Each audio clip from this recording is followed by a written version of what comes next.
జమ్మూ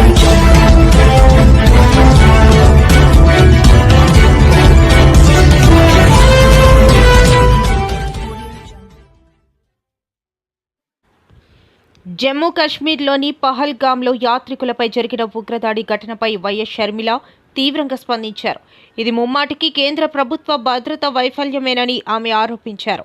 ఈ దాడికి నైతిక బాధ్యత వహిస్తూ ప్రధాని నరేంద్ర మోదీ, కేంద్ర హోం మంత్రి అమిత్ షా తమ పదవులకు రాజీనామా చేయాలని ఆమె డిమాండ్ చేశారు. దేశ భద్రత విషయంలో కేంద్ర ప్రభుత్వం పూర్తిగా విఫలమైందని విమర్శించారు. ఇది మన దేశం మీద జరిగిన దాడి. కానీ మన దేశం చివరిలో జమ్మూ కాశ్మీర్. ఈ మధ్య కాలంలో మోడీ గారు ఇక్కడ శాంతి భద్రతలు చాలా బ్రహ్మాండంగా ఉన్నాయి అని ప్రజలను నమ్మించడానికి అక్కడ అడ్వర్టైజ్మెంట్స్ కూడా మోడీ గారే స్వయంగా టూరిజం చేస్తున్నట్టుగా ఒక క్యాంపెయిన్ లాగా నడిపితే టూరిస్టులు వెళ్లే పరిస్థితికి ఇప్పుడు జమ్మూ అండ్ కాశ్మీర్ చేరింది. మరి అలాంటి ప్రాంతంలో సెక్యూరిటీ ఎలా ఉండాలి? కానీ సెక్యూరిటీ ఎలా ఉంది? దీన్ని సెక్యూరిటీ బ్రీచ్ అనక మరి ఏమనాలి? సెక్యూరిటీ ల్యాప్స్ అనక మరి దీన్ని ఏమనాలి? నిఘా వ్యవస్థ అక్కడ లేనే లేదు. ఒక కన్ను వేసి ఉంచే వాళ్ళు అక్కడ లేనే లేరు. ప్రొటెక్షన్ కోసం ఉండాల్సిన సెక్యూరిటీ కూడా లేరు. దీన్ని ఏమనాలి? దీన్ని సెక్యూరిటీ ల్యాబ్స్ అనక, సెక్యూరిటీ ఫెయిలియర్ అనక దీన్ని ఏమనాలి? మరి దీనికి కారణం ఎవరు? ఉగ్రవాదాన్ని కంట్రోల్ చేయాల్సిన బాధ్యత ప్రధానమంత్రికి, హోం మంత్రికి, అమిత్ షా గారికి లేదా? మేము చౌకీదార్ అని చెప్పుకుంటున్న బీజేపీ పార్టీ మరి ఈ రోజు దేశానికి చేసింది ఏమిటి? ఈ రోజు ఇంతమంది అక్కడ చనిపోయారు అంటే దానికి కారణం బీజేపీ ప్రభుత్వం కాదా? సెంట్రల్ గవర్నమెంట్ కాదా? మోడీ గారు కాదా? అమిత్ షా గారు కాదా? మోరల్ రెస్పాన్సిబిలిటీ వహించి ఈరోజు మోడీ, అమిత్ షా రాజీనామాలు చేయాలని, రిజిగ్నేషన్ ఇవ్వాలని మేము డిమాండ్ చేస్తున్నాం. దేశమంతా ఈ రోజు దాడి జరగబోతుంది అంటే ఇంటెలిజెన్స్ లేదా అని అడుగుతున్నారు. ఇండియన్ ఇంటెలిజెన్స్ ఏమైనట్టు అని అడుగుతున్నాం. ఇది ఇంటెలిజెన్స్ ఫెయిలియర్ కాదా అని అడుగుతున్నాం. దేశ భద్రత కోసం పని చేయాల్సిన ఇండియన్ ఇంటెలిజెన్స్ దేనికోసం పనిచేస్తుంది? దేనికోసం వాడుకుంటున్నారు మోడీ గారు? ఈ రోజు ఇండియన్ ఇంటెలిజెన్స్ అంతా బీజేపీ గవర్నమెంట్ కు వ్యతిరేకంగా ఉన్న వాళ్ళ మీద ప్రయోగిస్తున్నారు. వాళ్ళ గొంతులు అణచివేయడానికి, అపోజిషన్ పార్టీస్ ని ఏం చేస్తున్నారు అని వాళ్ళని ట్రాక్ చేయడానికి, లేదా క్రిస్టియన్ మైనారిటీలకు గానీ, ముస్లిం మైనారిటీలను గానీ వాళ్ళని అణిచివేయడానికి, దళితులను అణిచివేయడానికి బీజేపీకి ఎక్కడ అపోజిషన్ ఉంటే దానికి సంబంధించిన ఇంటెలిజెన్స్ ఇవ్వడానికే ఈ రోజు ఇండియన్ ఇంటెలిజెన్స్ పనిచేస్తున్నట్టు లేదా? ఇంత ఘోరంగా ఇంటెలిజెన్స్ లో విఫలమయ్యారు, సెక్యూరిటీ విధించడంలో విఫలమయ్యారు అంటే వీళ్ళంతా ఇంకా అధికారంలో ఉండాలా? మేము చౌకీదారులు అని చెప్పుకుంటున్నారే, మరి ఏమైంది మీ పనితనం అంతా? ఈరోజు ఒక ఇంటెలిజెన్స్ నే కాదు, ఇండియన్ ఇంటెలిజెన్స్ నే కాదు, ఏ సెంట్రల్ ఏజెన్సీని తీసుకున్నా, ఒక సిబిఐ అయినా, ఒక ఈడీ అయినా, ఒక ఇన్కమ్ ట్యాక్స్ అయినా, ఎలక్షన్ కమిషన్ అయినా, ఆఖరికి సెబీ అయినా, అన్ని ఏజెన్సీలని వాళ్ళ స్వార్థం కోసం వాడుకుంటున్నారు. దేశం కోసం పని చేయాల్సిన ఇన్ని ఏజెన్సీస్ ఈ రోజు మోడీ కోసం పనిచేస్తున్నాయి. ఇది అన్యాయం కాదా అని అడుగుతున్నాం. బయట యుద్ధం కాదండి, లోపల వాళ్ళే యుద్ధం చేస్తున్నారు. మతాన్ని వాడుకొని లోపలే ఒక యుద్ధం జరుగుతుంది, లోపలే సెక్యూరిటీ బ్రీచ్ ఉంది. మరి అలాంటప్పుడు బయట వాళ్ళ అవకాశంగా తీసుకోరా దాన్ని? మోడీ గారు ప్రధానమంత్రిగా ఏం చేయాలి? మోడీ గారు ప్రధానమంత్రిగా నిలబడి అన్ని మతాలు ఒకటే, ఈ రాజ్యాంగం మన రాజ్యాంగం, దీనికి మేము కట్టుబడి ఉన్నాం, ఇన్ని మతాలు, ఇన్ని భాషలు, ఇన్ని ప్రాంతాలు, ఇన్ని కులాలు ఉన్న భారతదేశం మనది అని చెప్పాల్సిన మోడీ గారు ఒక పక్కేమో మణిపూర్ లో క్రైస్తవులను చంపిస్తాడు, ఇంకో పక్కేమో ముస్లింల వక్ఫ్ బోర్డు తెచ్చి వాళ్ళని అణిచివేయడానికి చూస్తారు. మరి ఇది కాదా అండి టెర్రరిజం అంటే? ఇంటర్నల్ టెర్రరిస్ట్ మోడీ గారే, బీజేపీయే. అదే ఆసరాగా తీసుకుని ఇప్పుడు బయట వాళ్ళు దాడి చేస్తున్నారు. ఇదే మోడీ గారు ఆయన పెట్టాల్సిన శ్రమంతా దేశం బాగు కోసం, ఇక్కడ వాళ్ళ కోసం, మన భద్రత కోసం పెట్టుంటే అసలు బయట నుంచి వచ్చి చొరబడి మనల్ని అటాక్ చేసే ధైర్యమే ఉండేది కాదు. ఈ రోజు ప్రతి సంస్థని మోడీ గారు దేనికి వాడుకుంటున్నారండి? ఈ రోజు ప్రతి సంస్థని, ఒక ఇంటెలిజెన్స్ అయితేనేమి, ఒక సిబిఐ అయితేనేమి, ఒక ఈడీ అయితేనేమి, ఆఖరికి సెబీ, ఎలక్షన్ కమిషన్, ప్రతి ఒక్కరిని మోడీ గారు స్వయంగా తన స్వార్థం కోసం వాడుకుంటున్నారు. కాబట్టే ఈ రోజు దాడి జరిగింది. మళ్ళీ డిమాండ్ చేస్తున్నాం, మోడీ గారు, అమిత్ షా గారు రాజీనామాలు చేయాలి. ఇది ముమ్మాటికి సెంట్రల్ గవర్నమెంట్ ఫెయిలియరే. వైఎస్ఆర్ కాంగ్రెస్ పార్టీ కార్యకర్తలకు అండగా ఉంటానని పార్టీ అధినేత వైఎస్ జగన్మోహన్ రెడ్డి హామీ ఇచ్చారు. తెగువ అంటే ఎలా ఉంటుందనేది రాష్ట్రానికి చాటి చెప్పిన నా అక్క చెల్లెమ్మలకు, నా అన్న తమ్ముళ్లకు సెల్యూట్ అంటూ ఇటీవల ఉప ఎన్నికలో ధైర్య సాహసాలు చూపిన ప్రజా ప్రతినిధులను వైఎస్ జగన్ అభినందించారు. చెప్పిన నా అక్క చెల్లెమ్మలకు, నా అన్నదమ్ములకు అందరికీ కూడా సెల్యూట్ చేస్తాను. ఎందుకంటే ఈరోజు మనము యుద్ధ వాతావరణంలో ఈరోజు ఆంధ్ర రాష్ట్రంలో ప్రజలు బ్రతుకుతూ ఉన్న పరిస్థితులు కనిపిస్తూ ఉన్నాయి. ఇలాంటి దుర్మార్గమైన పాలన, రెడ్ బుక్ పాలన బహుశా ఎప్పుడు కూడా ఆంధ్ర రాష్ట్రంలో గతంలో ఎప్పుడు చూసి ఉండదు. అలాంటి పరిస్థితుల మధ్య ప్రజాస్వామ్యాన్ని కూనీ చేయడం అంత సులువు కాదు. ప్రజల్లో వ్యతిరేకతను గొంతు పట్టుకొని నలపడం అంత సులభం కాదు. ఇచ్చిన మాటను, మేనిఫెస్టోలో చెప్పిన మాటలను నిలబెట్టుకోకపోతే నీ తోలు తీస్తాం అని చెప్పగలిగిన సత్తా వైఎస్ఆర్సీపీకి ప్రతి గ్రామం నుంచి ఆ కార్యకర్త లేస్తాడు అని చెప్పి చాటి చెప్పాం. మీ తెగువకు మరొక్కసారి సెల్యూట్ చేస్తూ అడుగులు కార్యక్రమాన్ని ముందుకు తీసుకొని పోతా ఉన్నాం. ఆశ్చర్యం కలిగించే విషయాలు, ఎందుకనంటే ఎక్కడ కూడా ఈ జరిగే ఈ ఎన్నికల్లో తెలుగుదేశం పార్టీకి ఎక్కడ కూడా బలం లేదు. ప్రజలు ఓట్లు వేసిన పరిస్థితుల మధ్య వైఎస్ఆర్ కాంగ్రెస్ పార్టీ జెండా మీద, వైఎస్ఆర్ కాంగ్రెస్ పార్టీ గుర్తు మీద గెలిచిన సభ్యులు ప్రతి చోట చూస్తే అసలు తెలుగుదేశం పార్టీ ఎందుకు పోటీ పెడతా ఉంది అని చెప్పి ఎవరికైనా కూడా ఇట్టే అర్థమవుతుంది. ఇక తిరుపతి రూరల్కి సంబంధించి చంద్రగిరి నియోజకవర్గంలో, అంటే చంద్రబాబు నాయుడు సొంత నియోజకవర్గం, చంద్రబాబు నాయుడు ఇల్లు ఎక్కడుందంటే ఇక్కడే, ఇదే చంద్రగిరి నియోజకవర్గంలోనే చంద్రబాబు నాయుడు ఇల్లు. ఆయన మొట్టమొదటిసారిగా చంద్రబాబు నాయుడు గెలిచిందే ఇక్కడే, మళ్ళీ ఓడిపోయింది కూడా ఇక్కడే. అక్కడ బీసీలు డామినెంట్గా ఉన్న ఆ ఏరియాలో బీసీలకు ఇచ్చి సామాజిక వర్గాన్ని పైకి తీసుకొని రావాలి అని చెప్పి ఎవరైనా చూస్తారు, కానీ అక్కడ బీసీలు ఎక్కువగా ఉన్నారు, వాళ్ళల్లో ఆర్థిక స్థితిగతులు సరిగ్గా ఉండవు. కాబట్టి ఈయనైతే ఆర్థికంగా సౌండ్గా ఉంటాడు, బీసీలను ఎప్పుడు కూడా తొక్కి పెట్టచ్చు అని చెప్పి అక్కడికి పోయి అక్కడ పాగా వేసినాడు. నిజంగా ఏ తెలుగుదేశం కార్యకర్త కూడా ఇళ్ళకి వెళ్ళి వాళ్ళ గ్రామాలలో వాళ్ళు తిరుగుతూ వాళ్ళ గ్రామాలలో ఉన్న ప్రజల ఇళ్లకు వెళ్ళి కేంద్రీయ విద్యాలయాన్ని పూర్తిగా మూసివేసి ఆ తర్వాత దీన్ని నారాయణ చైతన్య వాళ్ళకి ఇవ్వాలనేటువంటి కుట్ర సాగుతున్నట్లు తెలుస్తుంది. ఈ చర్యని తీవ్రంగా ఖండిస్తూ ఉన్నాము.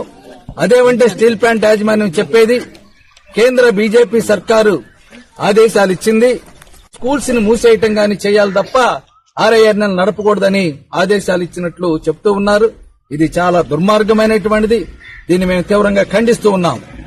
ఈ సమస్యని ఇప్పటికే స్థానిక ఎమ్మెల్యే గారైనటువంటి పల్లా శ్రీనివాసరావు గారి దృష్టికి తీసుకెళ్లాం. అలాగే విశాఖ పార్లమెంటు సభ్యులు అయినటువంటి ఎంపీ భరత్ గారికి తీసుకెళ్లిన విషయం తెలియజేశాం. పక్కనే ఉన్నటువంటి అనకాపల్లి ఎంపీ ఆయన కూడా తెలియజేయడం జరిగింది సీఎం రమేష్ గారికి. వారందరూ కూడా చూస్తాం చేస్తాం అంటున్నారు తప్ప ఈ స్కూల్ ని 1వ తరగతి అలాగే 11వ తరగతి అడ్మిషన్లు ప్రారంభించకుండా వాళ్ళు అడ్డుపడుతున్నారు అనేటువంటిది కూడా మాకు అర్థమవుతూ ఉన్నది. అందుకోసమే స్టీల్ మంత్రితో మాట్లాడటం గాని, లేకపోతే స్టీల్ మంత్రికి లెటర్లు రాయటం గాని, కనీసం స్టీల్ మంత్రి మీద ఒత్తిడి తీసుకొచ్చి ఇది తప్పుడు చర్య అని వాళ్ళ మీద ఒత్తిడి తీసుకొచ్చి దీన్ని తక్షణం 1వ తరగతి 11వ తరగతి అడ్మిషన్లు ప్రారంభించడం కానీ చేయలేదు. అలాగే విశాఖ విమల విద్యాలయం స్కూల్లో కూడా అడ్మిషన్లు ఇప్పుడు కూడా ప్రారంభించలేదు. అంటే కావాలని కేంద్ర బీజేపీ సర్కారు రాష్ట్రంలో ఉండే తెలుగుదేశం జనసేన కూలబడుకొని ఈ స్కూల్స్ ని ప్రైవేటు వాళ్ళకి కట్టబెట్టాలనేటువంటి కుట్ర గాని, లేకపోతే ఈ స్కూల్స్ ని మూసివేయాలనేటువంటి దుర్బుద్ధి గాని ఉన్నట్లు జరుగుతూ ఉన్నది. ఇది చాలా అన్యాయమైనటువంటిది. 11,440 కోట్ల రూపాయలు ప్యాకేజీ ఇచ్చామన్నారు. ప్యాకేజీ ఇచ్చి స్కూల్స్ మూసేయటం ఏమిటనేటువంటి అర్థం కావటం లేదు. ఈ స్కూల్స్ కి ఎంత ఖర్చు అవుతుందని మేము అడుగుతూ ఉన్నాం. విమల విద్యాలయ స్కూల్ ఆటోమేటిక్ గా సస్టైన్డ్ సెల్ఫ్ సస్టైన్డ్ గా నడుపుంది. ఇది కేంద్రీయ విద్యాలయము ఆర్ఐఎన్ఎల్ డబ్బులు ఇస్తుంది అంటున్నారు. ఆర్ఐఎన్ఎల్ ఇవ్వకపోతే కేంద్ర ప్రభుత్వం నుంచి పెట్టుకోమని లెటర్లు రాయమనండి. కేంద్ర బీజేపీ సర్కారులో రాష్ట్రంలో ఉండే తెలుగుదేశం జనసేన కూడా భాగస్వామ్యమే కదా. ఈ విశాఖపట్నంలో ఉండేటటువంటి కేంద్రీయ విద్యాలయ సంస్థలన్నిటికీ కూడా కేంద్ర ప్రభుత్వమే నిధులు ఇస్తుంది, జీతభత్యాలు ఇస్తూ ఉన్నది, నిర్వహణ ఖర్చులు భరిస్తూ ఉన్నది. మరి ఈ స్కూల్ కూడా ప్రాజెక్టు స్కూల్ నుంచి సివిలియన్ స్కూల్ గా మార్చేసి ఆ విధంగా కూడా మార్పు చేయడం కోసం కూడా ప్రయత్నం చేయొచ్చు. కనీసం ఆ ప్రయత్నాలు చేసినట్లు కూడా చెప్పడం లేదు. అందువల్ల ఇది సరైనటువంటిది కాదు. ఈ స్కూల్స్ ని మూసేటువంటి అర్థం ఏమిటంటే ఈ విశాఖపట్నం స్టీల్ ప్లాంట్ ని మెట్టల వాడికి అమ్మే భాగంలోనే ఈ స్కూల్స్ ని మూసేయటం అనేటువంటిది అర్థమవుతూ ఉన్నది. ఇది దేశ ద్రోహ చర్య. విశాఖపట్నం స్టీల్ ప్లాంట్ ని అమ్మేటటువంటి భాగంగా ఇటువంటి చర్యలు చేపట్టడం మేము తీవ్రంగా ఖండిస్తున్నాం. ఇప్పటికైనా స్థానిక శాసనసభ్యులు పల్లా శ్రీనివాసరావు గారని విశాఖ ఎంపీ భరత్ గారు స్పందించాలి. అనకాపల్లి ఎంపీగా ఉండేటటువంటి సీఎం రమేష్ గారు కూడా స్పందించాలి. ఈ ముగ్గురిది బాధ్యత. కేవీ స్కూల్ గాని విమల విద్యాలయ స్కూల్ ని నడిపించడం అనేటువంటిది వాళ్ళ ముగ్గురు బాధ్యత. ఒకవేళ రాష్ట్ర ప్రభుత్వం టేక్అవుట్ చేయమనండి. రణమా శరణమా పల్లా తేల్చుకోవాలి. టీడీపీ రాష్ట్ర అధ్యక్షుడు పల్లాను ఉద్దేశించి తెలుగు శక్తి అధ్యక్షులు బివి రామ్, కేంద్ర హోంశాఖ మంత్రి అమిత్ షా, సిబిఐ డైరెక్టర్కు తెలుగు శక్తి ఫిర్యాదు. పల్లా అనుచరుడి ఆరోపణలపై తనపైన, పల్లా శ్రీనివాసరావు పైన సిబిఐ చేత విచారణ చేయాలని విజ్ఞప్తి. ఇప్పటికే పల్లాపై గాజువాక పోలీస్ స్టేషన్లో ఫిర్యాదు. నా పేరు బివి రామ్, తెలుగు శక్తి అధ్యక్షుడిని. నేడు ఈరోజు ఉదయం ఢిల్లీ రావడం జరిగింది. కేంద్ర హోంమంత్రి అమిత్ షా గారికి, సిబిఐ డైరెక్టర్కి టీడీపీ రాష్ట్ర అధ్యక్షుడు పల్లా శ్రీనివాస్ చేస్తున్న అక్రమాలపై ఫిర్యాదు చేశాం. ఎందుకంటే కేంద్ర సంస్థలు చేసిన విశాఖ స్టీల్ ప్లాంట్ భూముల్ని తన అదిలో పెట్టినారు. కోర్టులు రివ్యూ చేసి భూములు దోచుకుంటున్నారు. ఇవాళ విశాఖపట్నంలో గాజువాకలో ఎటువంటి ప్లానింగ్, టౌన్ ప్లానింగ్ అప్రూవ్ లేకుండా బిల్డింగ్ కడుతున్నారు. ఈరోజు ఎవరైనా అడుగుతుంటే, మీడియా వాళ్ళైనా ఎవరైనా అడుగుతుంటే కొడుతున్నాడు. అంటే ఎటు వెళ్ళిపోయింది అర్థం కావట్లేదు. మరి నేను చంద్రబాబు కోసం జగన్ పైన వీరోచితంగా పోరాటం చేశాం భయపడకుండా. కానీ ఈరోజు పల్లా శ్రీనివాస్ మతం ఎక్కి ఏదో టీడీపీ రాష్ట్ర అధ్యక్షుడు కదా, 93 గెలిచాను కదా అని చెప్పి ఇష్టపడి వ్యవహరిస్తున్నారు. నన్ను దుర్భాషలాడాడు, అనుచిత వ్యాఖ్యలు చేశారు. నేను తీవ్రంగా ఖండిస్తున్నాను. ఎందుకంటే నా పైన అతను చేసి మళ్ళీ నేను ఓన్లీ అపాలజీ కోరాను. అటు గంటా శ్రీనివాసరావు గారు కానీ అచ్చెన్నాయుడు గారు కానీ నాకు క్షమాపణ చెప్పాలని చెప్పి డిమాండ్ చేశాను. దానికి ప్రతిఫలంగా వాళ్ళ మనుషుల చేత బివి రామ్ లుచ్చాగాడని, బ్లాక్మెయిలర్ అని, బ్రోకర్ అని చెప్పి మాట్లాడాడు. మిస్టర్ పల్లా శ్రీనివాసరావు, నా ఫ్యామిలీకి ఒక చరిత్ర ఉంది. మా ఫ్యామిలీ 1982లో కేంద్ర ప్రభుత్వంలో ఇందిరాగాంధీ క్యాబినెట్లో మా పెద్దనాన్న గారు కేంద్ర మంత్రి చేశారు, ఎస్పీ పట్టాభి గారు. ఇంకో పెద్దనాన్న గారు వాజ్పేయి క్యాబినెట్లో ఎస్పీ సత్యనారాయణ గారు వ్యవసాయ శాఖ మంత్రి చేశారు. ఇలా చరిత్ర అంటే మా ఫ్యామిలీకి ఉంది. మా ఫ్యామిలీ చరిత్ర ముందు నీ ఫ్యామిలీ చరిత్ర ఎంత అడుగుతున్నాను. ఈరోజు చంద్రబాబు నాయుడు గారికి నీ భాగవతం మొత్తం చెప్పాలని చూస్తుంటే నువ్వు కలవనీయకుండా ఆయన పిఏ రాజగోపాల్, ఆయన పిఎస్ కపాటిని నా నంబర్ని బ్లాక్ చేయించి కలవడం చేస్తాను. నేను ఆయన్ని లాస్ట్ ఇయర్ అక్టోబర్ 10ని ఢిల్లీలో కూడా జరిగింది. అంటే ఆయన ప్రమాణ స్వీకారం చేసిన దగ్గర నుంచి రామ్ ఒకే ఒకసారి కలిశారు. అంటే ఇవాళ ఆనాడు జగన్ పైన చేసినప్పుడు రామ్ కావాల్సి వచ్చింది. ఇవాళ నేను గెలిచేదని చెప్పి ఆంధ్రప్రదేశ్లో టీడీపీ రాష్ట్ర అధ్యక్షుడిగా ఆయన పరిగణన చేస్తారు. అలాంటి వల్ల పార్టీకే చనిపోయారు. ఈరోజు ఈ యుద్ధం చేస్తుంది నేను టీడీపీ వాడితో కాదు, పల్లాతో చేస్తాను. ఇవాళ ఒకటే పిలిపిస్తాను, పల్లా రణమా శరణమా కోరు. ఎందుకంటే ఇక నిన్ను వదిలే ప్రసక్తే లేదు. నువ్వు నన్ను టచ్ చేసావు, డెఫినెట్గా నిన్ను నీ భాగవతం మొత్తం బయటపెడతాను. ఇప్పటికే నేను కేంద్ర హోంమంత్రి శాఖ వారికి మొత్తం అంతా ఆయన చేసిన అవినీతి భాగవతం మొత్తం ఫైల్ అంతా సబ్మిట్ చేసి జరిగింది. ఎందుకంటే డెఫినెట్గా బివి రామ్ని అడ్డుకుంటాం నీ తరం కాదు. ఎందుకంటే నేను ఎవరికీ భయపడను, నిజాయితీగా చేస్తాను తప్ప నీలాగా బ్లాక్మెయిల్ చేసుకొని, సెటిల్మెంట్ చేసుకొని, దందాలు చేసుకొని ఇలాంటి పని చేయలేదు. ఈ రోజున ఒకటే పిలిపిస్తాను, రేపు చంద్రబాబు నాయుడు గారు విశాఖపట్నం పర్యటన 29 వస్తున్నారు. మీరు దయచేసి 1 గంట గాజువాకలో గ్రీన్ సిటీలో మీరు 1 గంట కేటాయించండి. గాజువాకలో పల్లా శ్రీనివాసరావు గారు భాగవతం మొత్తం ప్రజలు విసిగెత్తుకున్నారు. ఒక రావణాసుని మాదిరిగా, ఒక రాక్షసుని మాదిరిగా ప్రజలు వెళ్తున్నారు. ఇప్పటికైనా సరే మేము ఒకటే కోరుతున్నాం, మేము తెలుగుదేశం పార్టీకి వీరుగా పనిచేసాం. కానీ పల్లా శ్రీనివాస్ వల్ల కార్యకర్తలు ఏంటి ఇతరులందరూ గాజువాకలో చాలా బాధపడుతున్నారు. ఇవాళ ఇటీవల ఆయన భద్ర వేడుకలు చేస్తే భద్ర వేడుక వెళ్ళొద్దని చెప్పాడు. అసలు నువ్వే అడుగుతున్నాను, నా కార్యక్రమం చేయడానికి నీకు సంబంధం ఏంటి అడుగుతున్నాను, తెలుగు శక్తికి నీకు సంబంధం ఏంటి అడుగుతున్నాను. ఈరోజు ఎవరు అడగట్లేదు కదా, ఎటువంటి అడ్డుకోలేదు. కూటమి నేతలు ఎన్ని ప్రలోభాలకు గురి చేసినా మెజారిటీ కార్పొరేటర్లు వైఎస్ఆర్సీపీతోనే ఉన్నారని శాసన మండలిలో విపక్ష నేత బొత్స సత్యనారాయణ అన్నారు. రాష్ట్రంలో వైఎస్ఆర్సీపీ కార్పొరేటర్ల ఆర్థిక మూలాల మీద దెబ్బ కొడతామని కూటమి నేతలు బెదిరించడం కరెక్ట్ కాదని మండిపడ్డారు. నేను మొన్న మేయర్ ఎన్నికలు జరిగినాయి. ఆ ఎన్నికల్లో ఏదైతే మన 32 మంది కార్పొరేటర్లు ఇప్పుడు ఉన్నారో మీ అందరూ కూడా పార్టీ మాట పట్ల, జగన్మోహన్ రెడ్డి గారు ఇచ్చిన ఆయన మీద ఉన్న పార్టీ పట్ల విధేయత పట్ల, ఆయన మాటకి విలువ పట్ల మీరందరూ కలిసికట్టుగా ఉండి మరి మనం సాధించుకుందాం అనుకున్నాం. కానీ దురదృష్టం మనందరం ఓడిపోయాం. అందులో ఇంకా దాన్ని అంగీకరించవలసిందే. ఇందాకేదో కొంతమంది మిత్రులు మనం ఓడిపోలేదు, గెలిచాము, ఏదో అత్యవసర మార్కులతో ఓడిపోయాము. ఓటమి అనేది గెలుపు ఓటమి ఉంటాయి తప్ప ఫస్ట్ క్లాస్లు, సెకండ్ క్లాస్లు లేదా డిస్టింక్షన్లు ఉండవు. గెలుపా ఓటమా. కాబట్టి మనం ఓడిపోవడానికి కారణం బుద్ధున్న మీరు కాదు, ఓడిపోవడానికి కారణం మీ అందరం. ఓడిపోవడానికి కారణం ఎవరంటే మేము. మా నాయకత్వాలు సరిలేక, మా తాలూకా నడవలు సరిలేక నేను చూశాను, కొట్టొచ్చినట్టు చూశాను. ఈ ఎన్నికల్లో చూశాను నాయకత్వం ఉన్న నాయకులు ఎంతసేపు కూడా వారికి వచ్చి కంట్రోల్ కావాలని కోరుకున్నారు. కానీ వాళ్ళతో కింద వ్యక్తులతో కోఆర్డినేషన్ కోరుకోలేదు. కోఆర్డినేషన్ కోరుకుంటే వాళ్ళ ఈ పరిస్థితి కాదు. నేను కార్పొరేటరు, లేదు ఒక పార్టీ ప్రెసిడెంటు, లేదు వీధిలో ఒక నాయకుడు, ఆ నాయకుడికి ఇవ్వాల్సిన గౌరవాన్ని ఆ నాయకుడితో మనం కోఆర్డినేట్ చేసుకోవడంతో అది అక్కడ మిస్ అయింది ఇక్కడ కార్యక్రమాన్ని. అందుకు ఇవాళ ఈ పరిస్థితి వచ్చినా సరే గెలుపుకోవడంలో అనేవి రాజకీయాలను సహజం.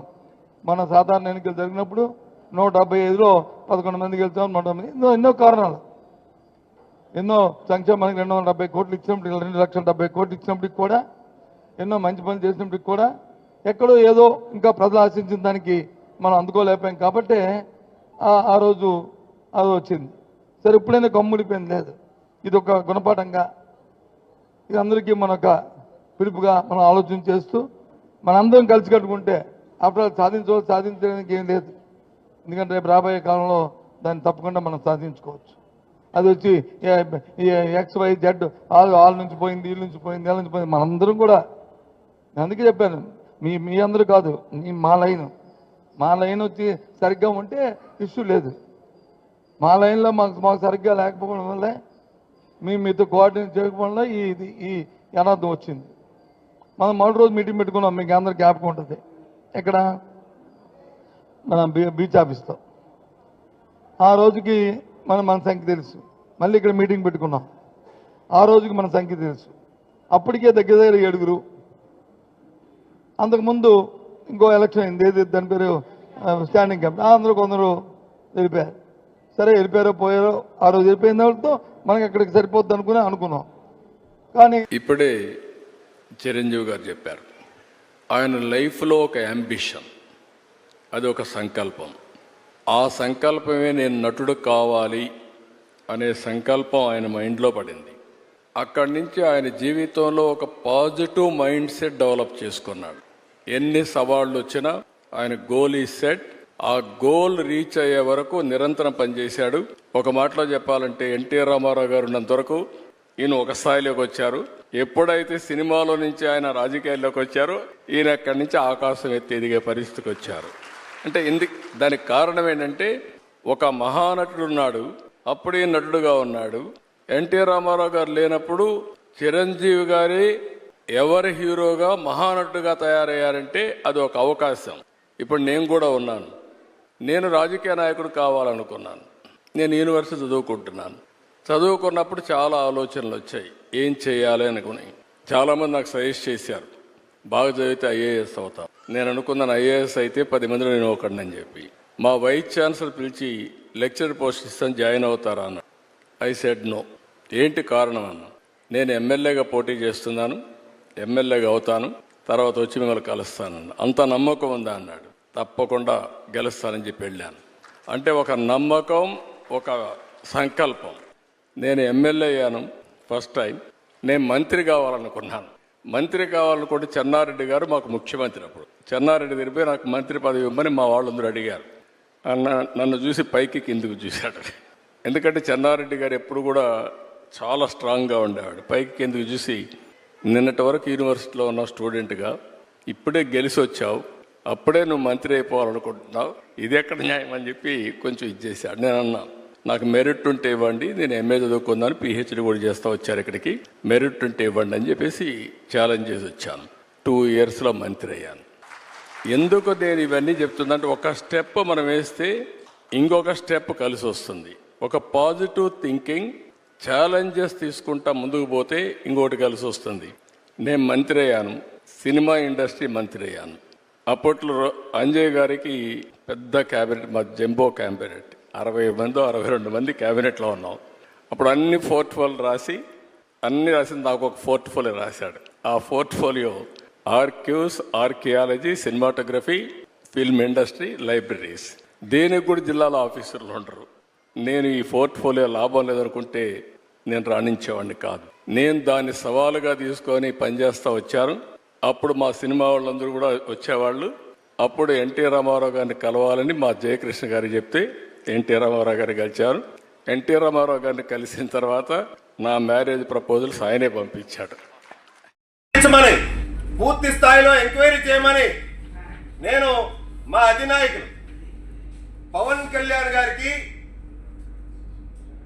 26/8/2024 రాష్ట్ర డీజీపీ ఆఫీస్కి వెళ్ళి, నేను మంగళగిరి డీజీపీ ఆఫీస్కి వెళ్ళి, నేను స్వయంగా నా మీద ఎంక్వైరీ చేపట్టండి, నా మీద ఏమైనా ఎవరి దగ్గరైనా బ్లాక్మెయిల్ చేశారన్నా, బెదిరింపులు పాల్పడ్డారన్నా, అక్రమ వసూలు చేస్తున్నారన్నా, అక్రమాలు చేస్తున్నారన్నా, అసాంఘిక కార్యకలాపాలు చేస్తున్నారన్నా, నా మీద విచారణ జరిపి చర్యలు తీసుకోవాలని చెప్పి గౌరవ ముఖ్యమంత్రి చంద్రబాబు నాయుడు గారికి, పవన్ కళ్యాణ్ గారికి, డీజీపీ గారికి, చీఫ్ సెక్రటరీకి నేను గత ఏడాది ఆగస్టులోనే నేను లెటర్ ఇవ్వడం జరిగిందిరా వెధవా. నేను లెటర్ ఇవ్వడం జరిగింది. మా ప్రభుత్వం, సొంత ప్రభుత్వంలో నువ్వు ఏమైనా ఆధారాలు ఉంటే నా మీద డీజీపీ గారికో, ముఖ్యమంత్రి గారికో, ఉప ముఖ్యమంత్రి గారికో నువ్వు కంప్లైంట్ చేయి, తీసుకెళ్లి బాధితుల్ని చట్టపరంగా నా మీద చర్యలు తీసుకోమను, నిన్ను అభినందిస్తా. పవన్ కళ్యాణ్ గారు వచ్చేటప్పుడు ఇవ్వండి చెప్పా. నోవాటల్లో ఎదురుగుండా పాత తాజ్ హోటల్ ఏదైతే అక్కడ బహుళాంతస్తుల భవన నిర్మాణం, కమర్షియల్ కాంప్లెక్స్ ఏదైతే కట్టబోతా ఉన్నారో, గ్రౌండ్ వాటర్ డ్రా చేయకూడదు, సిఆర్జెడ్ నిబంధనల విరుద్ధం అని చెప్పి నేను కంప్లైంట్ ఇచ్చి, కంప్లైంట్ మీద జిల్లా కలెక్టర్ గారు విచారణ జరిపించారు. ఈ కంప్లైంట్ ఇచ్చిన తర్వాత మొన్న మా మంత్రి గారు వచ్చినా కానీ, మంత్రులు వచ్చారు, మా పార్టీ మంత్రులు, నేను అసలు ఆ హోటల్ గుమ్మం తొక్కలే. ఎందుకంటే మనకు నీతి ఉండాలి. మనం కంప్లైంట్ ఇచ్చిన హోటల్లోనే మనం వెళ్ళి మళ్ళీ అక్కడ మెదిలాడటం అన్నది నా మనసుకు నచ్చక, ఇప్పటికీ కూడా నో హోటల్ గ్రౌండ్ వాటర్ ఏదైతే డ్రా చేస్తా ఉన్నారో ఆ బోర్వెల్స్ అక్కడ వేయకూడదని చెప్పి నేను పోరాటం చేసి దాని మీద ఉన్నా. నైట్ ఫుడ్ కోర్ట్ మీద కంప్లైంట్ ఇస్తే సాక్షాత్తు ప్రిన్సిపల్ సెక్రటరీ ఎంఎన్యూడి జిల్లా కలెక్టర్ గారు లెటర్ పంపించారు. నేను పోరాటం చేయకపోతే, ఆగిపోతే ఇవన్నీ ఎక్కడవి, ఇవన్నీ ఎవరు చేస్తున్నారు? ఇవన్నీ మానేసి